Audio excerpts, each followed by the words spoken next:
ഈശോ മിശിഹായ്ക്ക് സ്തുതിയായിരിക്കട്ടെ. ഞാൻ മാണിപ്പറമ്പിലച്ചൻ. മാർ തോമസ് ലീഹായുടെ ദുഃഖ്രാന നവനാൾ 2-ാം ദിവസം. നിയോഗം. സഭയുടെ ഏകീകൃത കുർബാന നടപ്പിലാക്കുന്നതിന് വേണ്ടി നിലകൊള്ളുന്ന സംഘടനകൾ എന്ന് വീമ്പിളക്കുകയും എന്നാൽ തങ്ങളുടെ സ്വാർത്ഥ ലാഭത്തിന് വേണ്ടി പ്രവർത്തിക്കുകയും അഴിമതി ചെയ്യാൻ താല്പര്യപ്പെടുകയും ചെയ്യുന്നവരുടെ മാനസാന്തരത്തിന് വേണ്ടി.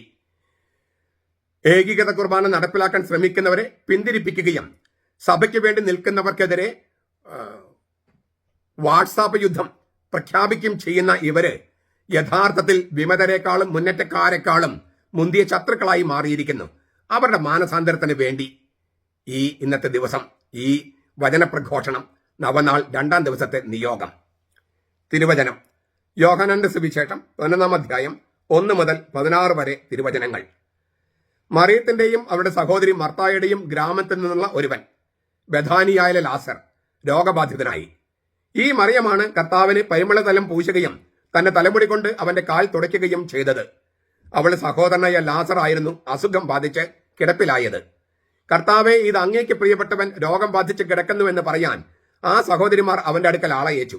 അത് കേട്ടിട്ട് യേശു പറഞ്ഞു, ഈ രോഗം മരണത്തിനായിട്ടല്ല, ദൈവപുത്രൻ മഹത്വപ്പെടേണ്ടതിന് ദൈവത്തിന്റെ മഹത്വത്തിന് വേണ്ടിയാണ്. യേശു മർത്തയെയും അവളുടെ സഹോദരിയെയും ലാസറിനെയും സ്നേഹിച്ചിരുന്നു. എങ്കിലും അവൻ രോഗിയായി കിടപ്പിലാണെന്ന് കേട്ടിട്ടും യേശു ആയിരുന്ന സ്ഥലത്ത് തന്നെ 2 ദിവസം പാർത്തു. അതിനുശേഷം അവൻ ശിഷ്യന്മാരോട് പറഞ്ഞു, നമുക്ക് വീണ്ടും യഹൂദായിലേക്ക് പോകാം. ശിഷ്യന്മാർ അവനോട് ചോദിച്ചു, റബ്ബി, യഹൂദന്മാർ ഇപ്പോൾ തന്നെ നിന്നെ കല്ലെറിയാൻ ഭാവിക്കുകയായിരുന്നല്ലോ, നീ വീണ്ടും അവിടെ പോകുകയാണോ? യേശു പ്രതിവചിച്ചു, പകലിന് 12 മണിക്കൂറില്ലേ? പകൽ സമയത്ത് നടക്കുന്നവൻ ഈ ലോകത്തിന് വെളിച്ചം കാണുന്നത് കൊണ്ട് ഇടറി വീഴുന്നില്ല. രാത്രിയിൽ നടക്കുന്നവനോ ഇടറി വീഴുന്നു, കാരണം അവന് വെളിച്ചമില്ല. ഇക്കാര്യങ്ങൾ അവൻ പ്രതിപാദിച്ചു. അനന്തരം അവൻ അവരോട് പറഞ്ഞു, നമ്മുടെ സ്നേഹിതനായ ലാസർ ഉറങ്ങുകയാണ്, എങ്കിലും ഞാൻ അവനെ ഉണർത്താൻ പോകുന്നു. ശിഷ്യന്മാർ അവനോട് പറഞ്ഞു, കർത്താവെ, അവൻ ഉറങ്ങുന്നുവെങ്കിൽ അവൻ സുഖം പ്രാപിക്കും. യേശുവാകട്ടെ അവന്റെ മരണത്തെക്കുറിച്ചാണ് സംസാരിച്ചത്, എന്നാൽ ഉറക്കമെന്ന നിദ്രയെക്കുറിച്ചാണ് അവൻ പറഞ്ഞതെന്ന് അവർ വിചാരിച്ചു. അപ്പോൾ യേശു സ്പഷ്ടമായി അവരോട് പറഞ്ഞു, ലാസർ മരിച്ചുപോയി. ഞാൻ അവിടെ ഇല്ലാഞ്ഞതിൽ നിങ്ങളെ വിചാരിച്ച് സന്തോഷിക്കുന്നു. നിങ്ങൾ വിശ്വസിക്കാൻ ഇടയാകുമല്ലോ. എങ്കിൽ നമുക്ക് അവന്റെ അടുക്കലേക്ക് പോകാം. ദിദിമോസ് എന്നു പേരുള്ള തോമസ് സഹശിഷ്യന്മാരോട് പറഞ്ഞു, അവനോടുകൂടെ മരിക്കേണ്ടതിന് നമുക്കും പോകാം. തങ്ങളുടെ സഹോദരൻ ലാസർ രോഗിയായപ്പോൾ ലാസറിന്റെ പെങ്ങന്മാര് മറിയവും മർത്തായും ഒരു സന്ദേശം അയച്ചു യേശുവിന്. അങ്ങേക്ക് പ്രിയപ്പെട്ടവൻ രോഗിയായിരിക്കുന്നു. അവർക്ക് വീഞ്ഞില്ല എന്ന ഒരു സന്ദേശം ഈശോയ്ക്ക് കൈമാറിയ നസ്രത്തിലെ മറിയത്തെ പോലെ മർത്ത മറിയം സഹോദരിമാര് ഈശോയ്ക്ക് ഒരു സന്ദേശം അയക്കുകയാണ്. കർത്താവെ, ഇത് അങ്ങേക്ക് പ്രിയപ്പെട്ടവൻ രോഗം ബാധിച്ച് കിടക്കുന്നു. അവർ ഈശോയിൽ നിന്ന് എന്ത് പ്രതീക്ഷിക്കുന്നുവെന്ന് ആ സന്ദേശത്തിലുണ്ട്. അങ്ങേക്ക് പ്രിയപ്പെട്ടവൻ എന്നതിനുള്ള ഗ്രീക്ക് പദസന്ധി ഓൺ ഫിലയിസ് എന്നാണ്. ഓൺ ഫിലയിസ്. ഇത് ഫിലയോ എന്ന വാക്കിൽ നിന്ന് ഉത്ഭവിക്കുന്നു. സ്നേഹിതന്മാർ തമ്മിലുള്ള സ്നേഹം, ഇഷ്ടം, പ്രിയം, സൗഹൃദം എന്നെല്ലാം ധ്വനി. നമ്മൾ ഫിലാദൽഫിയ എന്നൊക്കെ പറയില്ലേ? ഫിലയോ, അഡൽഫോയ്, ഫിലാദൽഫിയ, സാഹോദര്യ സൗഹൃദത്തിന്റെ സഭ എന്നാണ് അതിന്റെ അർത്ഥം. അപ്പോൾ ഈ നമ്മുടെ വീട്ടിൽ ഒരാൾ രോഗിയായാൽ, ഒരു പ്രതിസന്ധി വരുമ്പോൾ ആദ്യം ചെയ്യേണ്ട സംഗതി കർത്താവിന് കാര്യം അറിയിക്കുക എന്നുള്ളതാണ്. മർത്തായും മറിയവും ഒരു ദൂതനെ അയച്ചു. മറിയം നേരിട്ട് ഈശോയോട് പറഞ്ഞു. അപ്പൊ ഈശോയോട് പറയാൻ ദൂതന്മാരയക്കുകയോ അല്ലെങ്കിൽ മറിയം ചെയ്തതുപോലെ ഈശോയോട് നേരിട്ട് പറയുകയോ ചെയ്യാം. അപ്പൊ ഇത് മാനുഷിക മധ്യസ്ഥന്മാരൊക്കെ വേണമെന്നതിന് ഒരു സൂചനയാണത്. മധ്യസ്ഥൻ എന്ന വാക്ക് ഉപയോഗിച്ചോ ഇല്ലയോ എന്നുള്ളതല്ല, ഈശോയെ കാര്യം അറിയിക്കുക. ദൈവത്തിന് എല്ലാ കാര്യം അറിയില്ല എന്ന് ആൾക്കാർ ചോദിക്കും. എല്ലാ കാര്യം അറിഞ്ഞിട്ടോ അറിയാതോ അത് മാത്രമാണോ രീതികൾ? അവന് കണ്ടറിഞ്ഞ് ചെയ്തോടെ? കണ്ടറിഞ്ഞ് ചെയ്യാം, പറയും ചെയ്യാലോ. നമുക്കിത് കാര്യം അറിയിച്ചോടെ? സ്നേഹബന്ധം ഉണ്ടെങ്കിൽ ഇത്ര കാര്യങ്ങൾ അറിയിക്കില്ലേ? നമ്മുടെ വീട്ടിൽ ഒരാൾ രോഗിയായി കഴിഞ്ഞാൽ നമ്മൾ അറിയിക്കില്ലേ? അതും നാട്ടുകാർ കേട്ടറിയും, അങ്ങനെയാണ് വിചാരിക്കുന്നത്. അപ്പൊ സ്നേഹബന്ധത്തിൽ ഒരുപാട് കാര്യങ്ങൾ കമ്മ്യൂണിക്കേറ്റ് ചെയ്യാനുണ്ട്. എല്ലാം കണ്ടറിയലും കൊണ്ടറിയലും ഒന്നും അല്ല, അവിടെ കമ്മ്യൂണിക്കേഷൻ ഉണ്ട്. ലാസർ രോഗിയായിരിക്കുന്നുവെന്നോ ഞങ്ങളുടെ സഹോദരൻ രോഗിയായിരിക്കുന്നുവെന്നോ അല്ല, ഞങ്ങളുടെ നേരാങ്ങളെ രോഗിയായിരിക്കുന്നു എന്ന അല്ല, അങ്ങേക്ക് പ്രിയപ്പെട്ടവൻ രോഗിയായിരിക്കുന്നെന്നാണ് ആ പെങ്ങന്മാർ പറഞ്ഞേ. ഈശോയ്ക്ക് പ്രിയമല്ലാത്തവരായി ആരുണ്ട്? ദൈവത്തിന് പ്രിയപ്പെട്ടവരായ സകല മനുഷ്യരെയും ഈ ലാസർ പ്രതിനിധാനം ചെയ്യുന്നെന്നാണ് ഇവിടെ സൂചിപ്പിക്കുന്നത്. എലയാസർ എന്നാണ് മുഴുവൻ പേരെന്ന് പറഞ്ഞല്ലോ. ദൈവം സഹായിക്കുന്നവൻ. ദൈവം സഹായിച്ചപ്പോൾ അവൻ രോഗിയായിരിക്കുക. അപ്പോ ദൈവത്തിന് പ്രിയപ്പെട്ടവരെല്ലാം രോഗിയായിരിക്കുന്നു. ദൈവത്തിന് പ്രിയപ്പെട്ട ഈ ലോകം രോഗിയായിരിക്കുന്നു. അതാണ് ഇവിടെ സൂചിപ്പിക്കുന്നത്. ദൈവത്തിന് പ്രിയപ്പെട്ടവരെല്ലാം രോഗികളായിരിക്കുന്നു.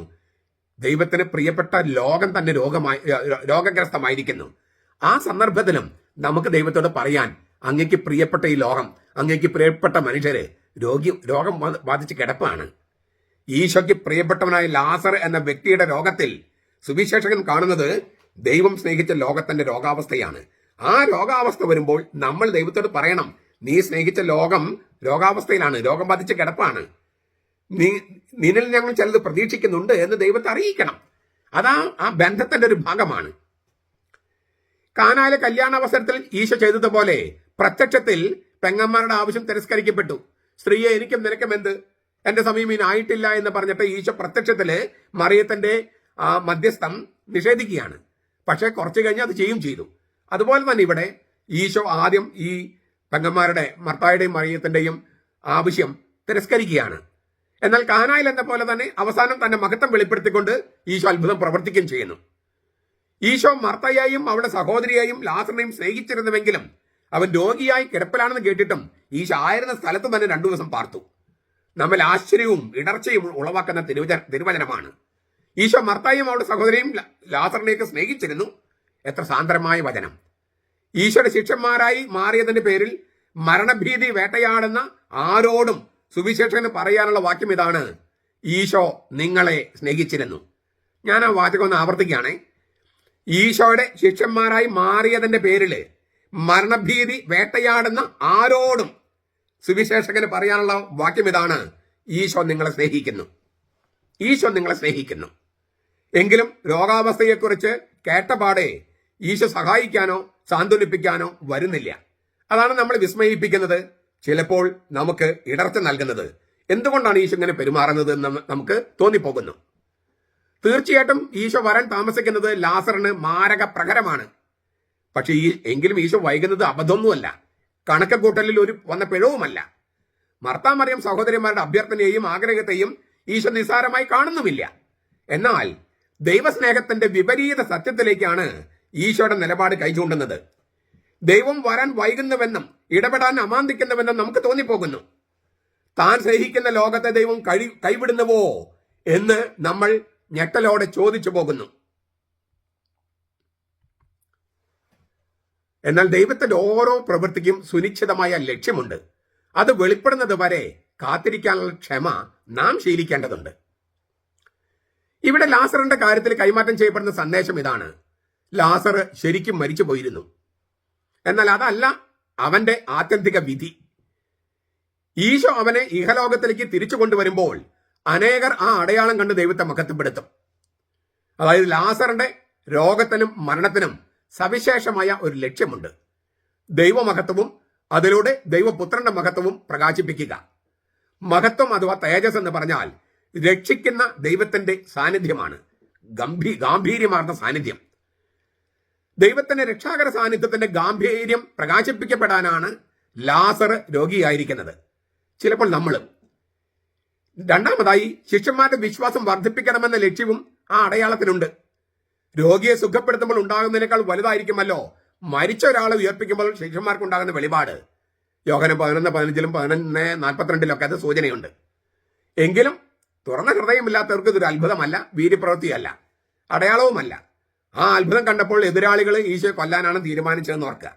അപ്പോൾ ഹൃദയം തുറന്നിരിക്കുന്നില്ലെങ്കിൽ എത്ര വലിയ കാര്യം കണ്ടിട്ടും ഒരു കാര്യമില്ല, നമ്മളെ സ്പർശിക്കില്ല. നമ്മൾ ഈ മഞ്ഞക്കണ്ണാടി വെച്ച് എല്ലാം മഞ്ഞയായിരിക്കുന്ന പോലെ കാണാനായിട്ട് ശ്രമിക്കും. അതാണ് നമ്മുടെ ഒരു പ്രോബ്ലം. നമ്മൾ ഹൃദയം തുറന്ന് സമീപിക്കുന്നില്ലെങ്കിൽ നമുക്ക് ഒരു കാര്യവും മനസ്സിലാകില്ല. 2 ദിവസം കഴിഞ്ഞാണ് ഈശോ തന്റെ ശിഷ്യന്മാരോട് പറഞ്ഞത്, നമുക്ക് വീണ്ടും യഹൂദയിലേക്ക് പോകാം. യഹൂദയിൽ ഈശോയുടെ ജീവൻ അപകടത്തിലാണെന്ന് ശിഷ്യന്മാർ ഓർമ്മപ്പെടുത്തുന്നു. റബ്ബി, യഹൂദന്മാർ ഇപ്പോൾ തന്നെ നിന്നെ കല്ലെറിയാൻ ഭാവിക്കുകയായിരുന്നു, നീ വീണ്ടും അവിടെ പോകുകയാണോ? എന്നാൽ ലോകത്തിന്റെ പ്രകാശമായി താൻ ഭൂമിയിലേക്ക് വന്നതിലേക്കും ലോകത്തിന് പ്രകാശമായി നിത്യം നിലനിൽക്കാനായി പിതാവിന്റെ പക്കലേക്ക് മടങ്ങിപ്പോകുന്ന രംഗത്തിലേക്കും ഈശോ സൂചന നൽകിക്കൊണ്ട് പറയാണ്, പകലിന്റെ 12 മണിക്കൂറില്ലേ, പകൽ സമയത്ത് നടക്കുന്നവൻ ഈ ലോകത്തിന്റെ വെളിച്ചം കാണുന്നത് കൊണ്ട് കാലിടറി വീഴുന്നില്ല. രാത്രിയിൽ നടക്കുന്നവനോ ഇടറി വീഴുന്നു, കാരണം അവന് വെളിച്ചമില്ല. ദൈവം ഈശോയ്ക്ക് നിശ്ചയിച്ചിരിക്കുന്ന നാഴിക തീരുന്നത് വരെ, അല്ലെങ്കിൽ നാഴിക വരുന്നത് വരെ അവന് സുരക്ഷിതമായി നടക്കാം. ഇതിനെയാണ് പകൽ സമയത്ത് നടക്കുക എന്ന് പറയുന്നത്. ദൈവം നമുക്ക് നിശ്ചയിച്ചൊരു സമയമുണ്ട്, ആ സമയത്ത് നമുക്ക് നടക്കാം. സൂര്യപ്രകാശത്തിലല്ല, ദൈവത്തിന്റെ പ്രകാശത്തിൽ. അതാണ് നടക്കുക എന്ന് പറഞ്ഞാൽ. ദൈവപിതാവിന്റെ ഹിതം ഈ ഭൂമിയിൽ നാം നിറവേറ്റുമ്പോൾ സ്വർഗത്തിന്റെ പ്രകാശം ഈ ഭൂമിയിലേക്ക് കൊണ്ടുവരികയാണ് നാം ചെയ്യുന്നത്. അതാണ് ദൈവത്തിന്റെ മക്കളായി ഇരിക്കുന്നവരുടെ ജീവിത ലക്ഷ്യം തന്നെ. തുടർന്ന് ഈശോ തന്റെ ശിഷ്യന്മാരോട് പറയാണ്, നമ്മുടെ സ്നേഹിതനായ ലാസർ ഉറങ്ങുകയാണ്, എങ്കിലും ഞാൻ അവൻ ഉണർത്താൻ പോകുന്നു. ജീവശാസ്ത്രപരമായ മരണത്തെ സൂചിപ്പിക്കുന്ന ഒരു മൃദു പദമാണ്, യുഫമിസമാണ് ഉറങ്ങുക. കർത്താവിൽ നിദ്ര പ്രാപിച്ചു എന്നല്ലേ നമ്മൾ ഈ കുറിയിൽ മരിച്ചറിയിപ്പിൽ എഴുതുന്നത്. കർത്താവിൽ നിദ്ര പ്രാപിച്ചു, ഉറങ്ങി. എന്നാൽ ശിഷ്യന്മാരെ അത് ആക്ഷരികമായിട്ട് എടുക്കുന്നു. കർത്താവിന് അവൻ ഉറങ്ങുന്നുവെങ്കിൽ അവൻ സുഖം പ്രാപിക്കും. നന്നായി ഉറങ്ങാൻ കഴിയുന്നത് രോഗം മാറുന്നതിന്റെ ലക്ഷണമാണല്ലോ. ഉറങ്ങുന്ന ആളെ ഉണർത്തിയാൽ മതിയല്ലോ. എന്നാൽ സ്വർഗത്തിന്റെ പരിപ്രേക്ഷ്യത്തിൽ നീതിമാന്മാരുടെ മരണം വെറും ഉറക്കം മാത്രമാണ്. അവർ ഉണരുന്നത് നിത്യജീവനിലേക്കാണ്. ഇത് തിരുവചനം വെളിപ്പെടുത്തിയിട്ടുള്ളതാ. അതിനാൽ ഈശോ തന്റെ ശിഷ്യന്മാർ കുറെ കൂടി സ്പഷ്ടമായിട്ട് പറഞ്ഞു, ലാസർ മരിച്ചുപോയി. ഞാൻ അവിടെ ഇല്ലാഞ്ഞതിൽ നിങ്ങൾ വിചാരിച്ച് സന്തോഷിക്കുന്നു. നിങ്ങൾ വിശ്വസിക്കാൻ ഇടയാകുമല്ലോ. എങ്കിൽ നമുക്ക് അവന്റെ അടുക്കലേക്ക് പോകാം. ഈശോ വീണ്ടും നമ്മെ വിസ്മയിപ്പിക്കുക, ഞെട്ടിക്കുകയാണ്. ലാസർ മരിച്ചതിൽ ഈശോ സന്തോഷിക്കുന്നു. ലോകത്ത് ആരെങ്കിലും അങ്ങനെ ചെയ്യോ? ഈ സലീം കുമാർ എന്ന നടൻ മരിച്ചു കഴിഞ്ഞപ്പോൾ മരിച്ചു കിടക്കുന്ന അവിടെ ചിലരൊക്കെ ചിരിച്ചോണ്ട് വന്നതായിട്ടൊക്കെ ഇങ്ങനെ കണ്ടു. അത് ക്യാമറ തങ്ങളെ ശ്രദ്ധിക്കുന്നു വിചാരിച്ചിട്ട് ചിരിച്ചതാണോ, അത് അദ്ദേഹം മരിച്ചതിൽ സന്തോഷമാണോ? പിന്നെ വളരെ മോശം കമന്റുകൾ. അതായത് മരണത്തിൽ പോലും മനുഷ്യർ ക്രൂരമായി പെരുമാറുന്നു. ഈശോ അങ്ങനെ പെരുമാറിയോ എന്ന് തോന്നിപ്പോകാം. അതായത് ലാസർ മരിച്ചതിൽ ഈശോ സന്തോഷിക്കുന്നു. നമ്മൾ അമ്പരപ്പുണ്ടാക്കുന്ന തിരുവചനമാണ്. തനിക്ക് പ്രിയപ്പെട്ടവനാൽ ലാസർ മരിച്ചതിൽ ഈശോ സന്തോഷിക്കുമോ? അതല്ല ഇവിടെ ഈ സന്തോഷം എന്ന് പറയുന്നത്. അതിന്റെ കാര്യത്തിലല്ല, ലാസർ മരിച്ചതിലല്ല സന്തോഷം. പ്രത്യുത ഈശോയാണ് മനുഷ്യവംശത്തിന്റെ ഭാവിയും പുനരുത്ഥാനവും നിത്യജീവനുമെന്ന് ശിഷ്യന്മാരെ വിശ്വസിക്കാൻ ഈ ദുരന്തം സഹായിക്കുമല്ലോ എന്ന് ഓർത്തിട്ടാണ്. അല്ലാണ്ട് ലാസർ മരിച്ചതിലുള്ള സന്തോഷമല്ല. നിങ്ങളെ വിചാരിച്ച്, നിങ്ങളുടെ വിശ്വാസം വർദ്ധിക്കുമല്ലോ എന്ന് വിചാരിച്ച് ഞാൻ സന്തോഷിക്കുന്നതാണ് കർത്താവ് പറഞ്ഞേ. അല്ലാതെ ലാസർ മരിച്ചതിൽ സന്തോഷിക്കുന്നൊന്നുമല്ല. മരണത്തിലല്ല, ഉത്ഥാനത്തിലാണ് ക്രിസ്ത്യാനിയുടെ ജീവിതം അവസാനിക്കുന്നത്. ആ ഭാവി അത് സൃഷ്ടിച്ചത് ഈശോയാണ്, തന്റെ മരണത്തിലൂടെ കടന്നു പോയിട്ട്. അപ്പൊ ദൈവത്തിൽ നമുക്കൊരു ഇടം, അതാണ് ഈശോ നമുക്ക് വേണ്ടി സൃഷ്ടിച്ചത്, അതാണ് സ്വർഗം. അതിനാൽ ഈശോ തന്നെയാണ് നമ്മുടെ ഭാവി. ഇത് വെളിപ്പെടുത്തുകയാണ് ഈശോ. മാത്രമല്ല, ഓരോ സംഭവത്തിനും ദൈവം നിശ്ചയിച്ചിരിക്കുന്ന ലക്ഷ്യമുണ്ട്. അത് തിരിച്ചറിയുന്നതിനെയാണ് വിശ്വാസം എന്ന് പറയുന്നത്. തോമാസ് ലീഗയുമായി ബന്ധപ്പെട്ട പ്രധാനപ്പെട്ട തിരുവചനമാണ് ഇത്. എന്തുമാത്രം സന്ദേശങ്ങളാണ് ഇതിലൂടെ നമുക്ക് നൽകിയിരിക്കുന്നത്. ഇതിനെല്ലാം കാരണമാകുന്നത് വാസ്തവത്തിൽ തോമായാണ്. ഈ ലാസറിന്റെ മരണവുമായിട്ട് ബന്ധപ്പെട്ട് വളരെ നിർണായകമായ ഇടപെടൽ നടത്തിയത് തോമാസ് ലീഗയാണ്. അപ്പൊ നമ്മളിപ്പോൾ ഈ പറഞ്ഞ സംഗതികളൊക്കെ നമുക്ക് വെളിപ്പെട്ട് കിട്ടാൻ തോമാസ് ലീഗ വലിയൊരു കാരണമായി. അതിനാൽ തോമാസ് ലീഗയുടെ ദുഃഖാന തിരുനാൾ ആഘോഷിക്കുമ്പോൾ നമ്മൾ ഓരോ പോയിന്റും, ഓരോ വചനത്തിലും ഞാൻ ആ ഓരോ പോയിന്റ് പറഞ്ഞിട്ടുണ്ട്. ആ പോയിന്റുകൾ ആവർത്തിക്കാൻ ഞാൻ ആഗ്രഹിക്കുന്നില്ല. അതേക്കുറിച്ച് ധ്യാനിച്ചുകൊണ്ട് ഇന്നത്തെ ദിവസം ഈ വചനപ്രഘോഷത്തിൽ പങ്കെടുത്തവരെ കുർബാനയിലൊക്കെ പങ്കെടുത്ത് ദിവ്യകാരണം സ്വീകരിച്ച് ഈ ദുഃഖാന തിരുനാളിന് വേണ്ടി ഒരുങ്ങണമെന്ന് അപേക്ഷിക്കുകയാണ്. ഇന്ന് പ്രായോഗികമായി ചെയ്യേണ്ടത് മാനിക്കയനോ മാർത്തോമ സ്ലീവ എന്ന് പറഞ്ഞിട്ട് ഒരു പുസ്തകമുണ്ട്. മാനിക്കയനാണ് മാർത്തോമ സ്ലീവ എന്ന് പറഞ്ഞിട്ട് നമ്മുടെ ആളുകൾ തന്നെ തോമസ് ലീഗയെയും മാർത്തോമസ് ലീവയൊക്കെ വളരെ മോശമായി ചിത്രീകരിക്കുന്നുണ്ട്. അതിന് വളരെ ശക്തമായ മറുപടി കൊടുത്തിട്ടുണ്ട്. ഞാൻ എഴുതിയ പുസ്തകമാണ് മാനിക്കയനോ മാർത്തോമസ് ലീവ. ആ പുസ്തകം ആളൊരു ബിബ്ലിയയിൽ കിട്ടും. ഒരു കോപ്പി വാങ്ങണം, വായിക്കണം. കുറച്ച് പണം തോമസ് ലീഗയ്ക്ക് വേണ്ടിയും ദുഃഖാനത്തിനാളിന് വേണ്ടി മാറ്റിവെക്കാൻ ഉണ്ടെങ്കിൽ ഒരു കോപ്പി കൂടി വാങ്ങിക്കുക. എന്നിട്ട് നിങ്ങൾക്ക് ബന്ധുക്കൾക്കോ സുഹൃത്തുക്കൾക്കോ വൈദികർക്കോ സമ്മാനമായി കൊടുക്കുക. അപ്പോൾ ഒരല്പം സാക്രിഫൈസ്. പക്ഷെ അത് തോമസ് ലീഗയുടെ ചെയ്യുന്ന വലിയ സ്നേഹമായിരിക്കും. മറ്റ് ആഘോഷങ്ങൾ കുറച്ചിട്ട് ഈ ഒരു തരത്തിൽ ഈ ബോധവൽക്കരണം, അതിന് ഒരല്പം പൈസ ചെലവഴിക്കാൻ വിനീതമായിട്ട് അഭ്യർത്ഥിക്കുകയാണ്. അതാണ് സൽപ്രവൃത്തിയായിട്ട് ഞാൻ നിർദ്ദേശിക്കുന്നത്.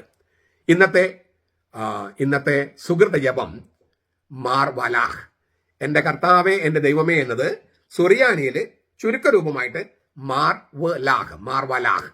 ഈശോയോട് നോക്കി തോമാസ് ലീഗയോട് ചേർന്ന് തോമാസ് ലീഗ പറഞ്ഞ ആ ഏറ്റവും വലിയ വിശ്വാസ പ്രഖ്യാപനം, ബൈബിളിൽ തന്നെ ഏറ്റവും ഉയർന്ന വിശ്വാസ പ്രഖ്യാപനം, ഇതിനേക്കാൾ വലിയൊരു വിശ്വാസ പ്രഖ്യാപനമില്ല. അങ്ങനെ സുറിയാനിക്കാരാണ് നമ്മൾ. സുറിയാനിയിൽ നമുക്ക് തോമാസ് ലീഗ ചെയ്തതുപോലെ ഈശോയെ നോക്കി അവനോട് മാർവലാഹ് എന്ന് പറയാം. സുകൃത ജപം പല പ്രാവശ്യം ഇന്ന് ആവർത്തിക്കുക. നമ്മുടെ കർത്താവ് ഈശോ മിശിഹായുടെ കൃപയും പിതാവായ ദൈവത്തിന്റെ സ്നേഹവും പരിശുദ്ധാത്മാവിന്റെ സഹവാസവും നാം എല്ലാവരോടും കൂടി ഉണ്ടായിരിക്കട്ടെ, ഇപ്പോഴും എപ്പോഴും എന്നേക്കും. ആമേൻ.